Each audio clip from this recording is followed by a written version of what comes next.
what has happened with the Rams draft pick. This thing is turning into gold. Isn't it? I don't want to get too far ahead of ourselves here, but, is Stafford going to play Sunday? I don't think so. I mean, every quote I've seen about his health says not going to play for the foreseeable future because of the double concussions, which is smart. I don't want him – I'd like to see him play again in the NFL, but I don't want him getting a third this year. That would be tough. So, also happens to be in the Lions' best interest that he doesn't play. Yep. They've lost their top two receivers. The Rams have. It's an uphill battle. It's an uphill battle if you're the Rams. And, we talk all the time about tanking in this town because our teams have been so bad you wanted to get the best pick possible. The Rams don't have a first-round pick. Or they do, but it goes to the Lions. But what they do have is picks in every other round. Would the Rams start considering that? That, hey, it's better to have a early second-round pick. I mean, here's the thing. We reap the benefit because we won a Super Bowl with Stafford, so we won the trade. Everything, the way the draft is listed, and there's more bad news for the Rams, by the way. I mean, Monday they confirmed that it was a high ankle sprain for somebody named Aaron Donald. Oh. Yeah, and there is also reports out there that the Rams are seriously considering shutting him down the rest of the way. I'm sorry. I don't mean to laugh at an injury. I'm not laughing at an injury. I'm just laughing at how incredible this might turn out for the Lions because this season couldn't be going worse for the Rams. Coming off a Super Bowl, they are in position with the number 3 pick and kind of in some ways the number 2 pick, and we'll get into that. A caller made an astute observation, I think it was yesterday, it might have been Monday, about how the Bears have played one more game and have a loss.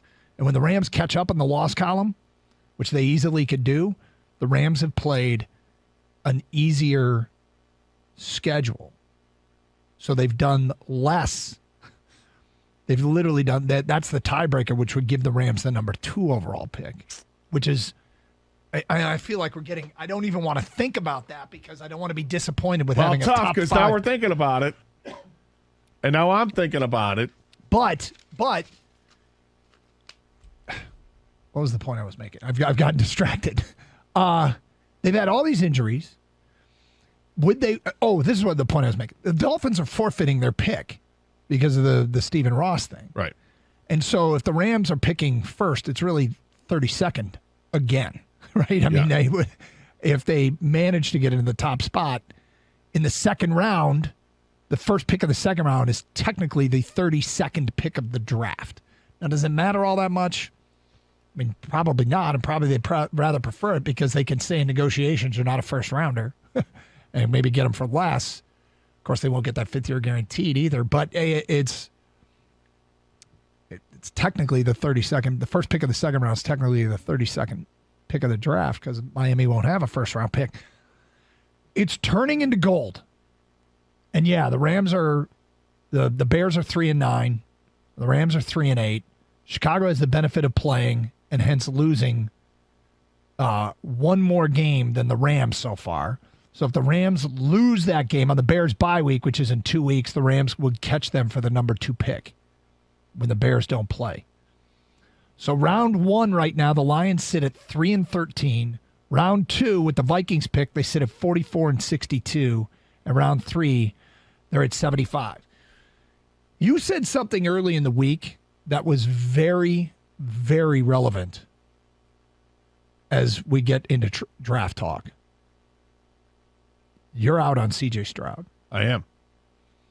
So when we talk about, so you feel like the draft is Bryce Young, and tell me if I characterize your feelings towards the draft. For my draft board?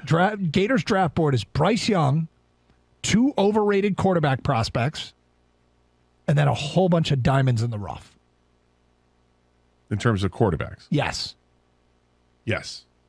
So it's Bryce Young, Stroud and Levis you want no part of. Right. Everybody else, given where you could likely get one of those quarterbacks. Yeah, the value. You would play the draft that way. Yeah. And my big board would be Bryce Young, number 1, Will Anderson, number 2, Jalen Carter, number 3. Yep. And the idea realistically of who you're going to get. I mean, that could be that very well be the order in the draft. And a lot of people think it will be the order in the draft, depending on, where Houston's drafting. If Houston drafts ahead of where the Lions' first pick is, they're going to take Bryce Young. The other team is likely to take Will Anderson, leaving Jalen Carter at 3. Now, for all the people last year that whined and complained, rightfully so or not, that wanted desperately when they found out the Lions were trading up in the draft, and they wanted Jordan Davis, but they took Jamison Williams. Well, you fast forward a year in the next draft, if the Lions could get Jalen Carter with the 3rd pick in this year's draft, and they already took Jamison Williams last year, I'll take that combo over if you had taken Jordan Davis, and then you got to think about taking a wide receiver at 3. Yeah. I wouldn't want that because it's too high to take a wide receiver. 12 last year or 13, wherever they drafted, seemed like that's a good spot to move up to take a receiver. But to take one inside the top 5, But I love the idea of Jalen Carter because Jalen Carter is better than Jordan Davis. Yeah, it's awfully attractive, and yet they're also in a spot that probably outside of Bryce Young, they'll have their choice of any other quarterback. If that's the route and I'm not talking to you, Gator, I'm talking to everybody out there. If that's the route you want to go, that option will be on the table. I'm not where you are with C.J. Stroud just yet. Like, the touchdown pass he threw to Marvin Harrison against Michigan was spectacular. It was spectacular. And, I feel like Stroud, you don't like his mobility or lack thereof. I don't like his lack of mobility, and I think you go and look at those 2 games against Michigan, got a lot of yards passing, but there's a lot of mistakes too, particularly in the last game. The fourth quarter was just... Yeah, but he was pressing. I mean, they were I get he was pressing when he made the mistakes, but, that pass to Marvin Harrison, that was one pass. How many other passes did he throw during that game where you were like, oh, my God, what a pass?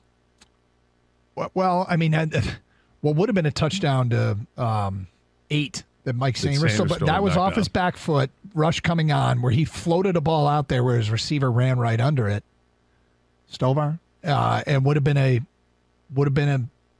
a pretty special pass in my opinion because he threw it with so much air on it under it. It allowed his receiver to run underneath it. I thought that was a pretty damn good pass. Because I think he's going to be one of these guys that goes down, and maybe this is and I didn't used to subscribe to it with the Ohio State quarterback thing, that they just don't, that it's not going to pan out.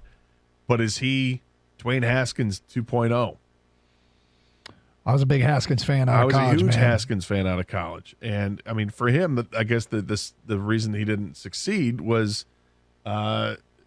mentally he wasn't mature enough, right? I think that's what it seems like. But I like Cardell Jones a little bit before that. The other quarterbacks had done, Braxton Miller or JT Daniels were okay. Justin Fields I like, but Justin Fields still leaves a lot to be desired with throwing the football. But running the ball, he's outstanding, but he's going to have to figure that out.